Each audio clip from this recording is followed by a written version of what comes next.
Dave Farrer for Legal Sports Report. We're here at the G2E show in Las Vegas, and Max is joining us right now. He is the U.S. Director for Kambi, and Max, obviously, exciting time for you guys, I'm sure. Yeah, absolutely. This is a great conference for us. It's meeting with all the big operators, multi-state, regional players, so it's a really important show for us to be able to meet with these very important guys.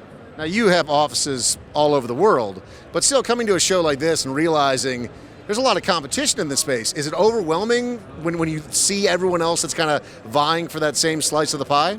Yeah, no, I think we really relish the competition. It's something that we're able to understand and differentiate ourselves in a very effective way. So for us, we look forward to the competition because it's able to help the operators distinguish one from the other.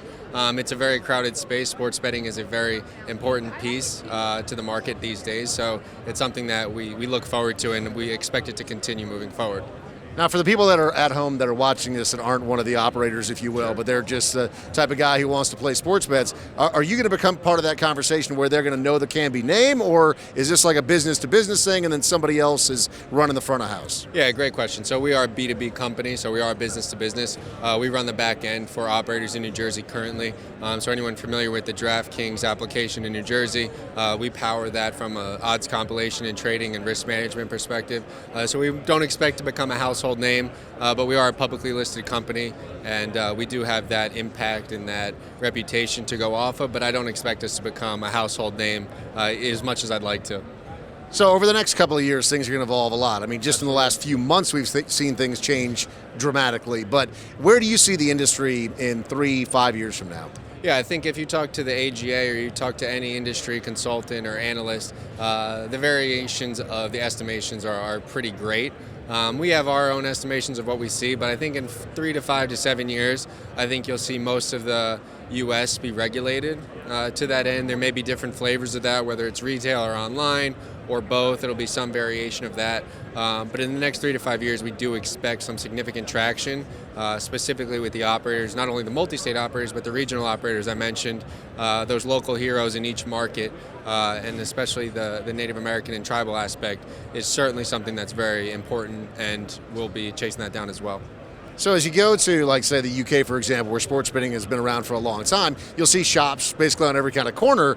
Is that a focus for you guys, or is it more all about the mobile applications at this point? Is it a marriage of the two? How do you focus your energy and make sure you're going after the right audience? Yeah, that's a great question. I think there's some key learnings that we see from Europe and other parts of the world, but I think everything will have an American flavor to it, where it'll have a dichotomy between the retail solution and the mobile solution. Obviously, with nowadays, I read a stat recently that an American touches their phone 2,500 times a day, so there is an element of the mobile aspect that we'll continue to focus on, but it's really up to the operator, the casino owners, of if they want to have a retail solution. So it's our responsibility to be able to offer them, whether it's a self-service betting terminal, they can bring their own device to the property, or they can wager in the traditional sheds over the counter with a cashier.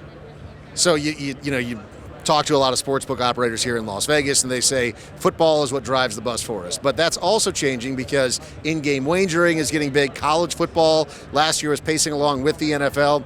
How do you see things going from a sporting perspective? Do you think that this will change in a lot of ways people's viewing habits of sports like baseball? Because now all of a sudden, it's not just sitting down and watching 9 innings. It changes as the game moves. Yeah, absolutely, and that's something at Kambi we understand, and we've been trading U.S. sports and creating lines on U.S. sports for quite some time. So you take sports like golf, baseball, tennis that have built-in intermissions, for lack of a better term, where the player has an opportunity to wager. So we'll make an in-game wager on who's going to score the next point in tennis, or who's going to win the set, who's going to win the match. On baseball, pitch by pitch, will the next pitch be a strike, will it be a ball, will it result in an out or an error? A stolen base. There's a number of different elements of that. For golf, will this person make this next putt? Will they get up and down from a bunker? Will they hit the fairway? But on top of that, with those bigger sports you mentioned, like football, we're able to wager on the outcome of a drive, or whether or not Aaron Rodgers will throw for 15 yards or for 25 yards on this drive.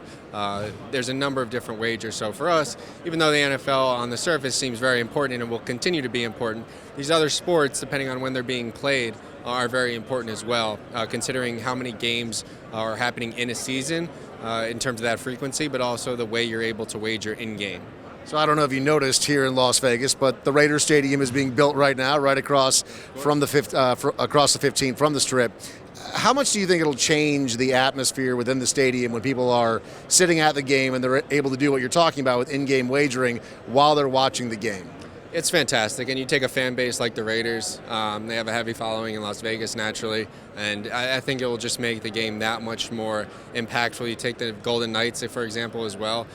Vegas is built for this. So the entertainment value with in-game wagering is you can get the thrill of wagering and gambling, but you also have the element of entertainment where you can place a smaller wager on who will win a face-off or who will return the kickoff. Will it be a touchback or will he take it to the house? There's a number of different ways that people will wager on it. So the entertainment value we fully expect to skyrocket, and with that adoption, we fully expect the casino owners to do very well as well. Thanks so much for your time. Enjoy the rest of G2E. Thank you so much. Enjoyed it. Thank you.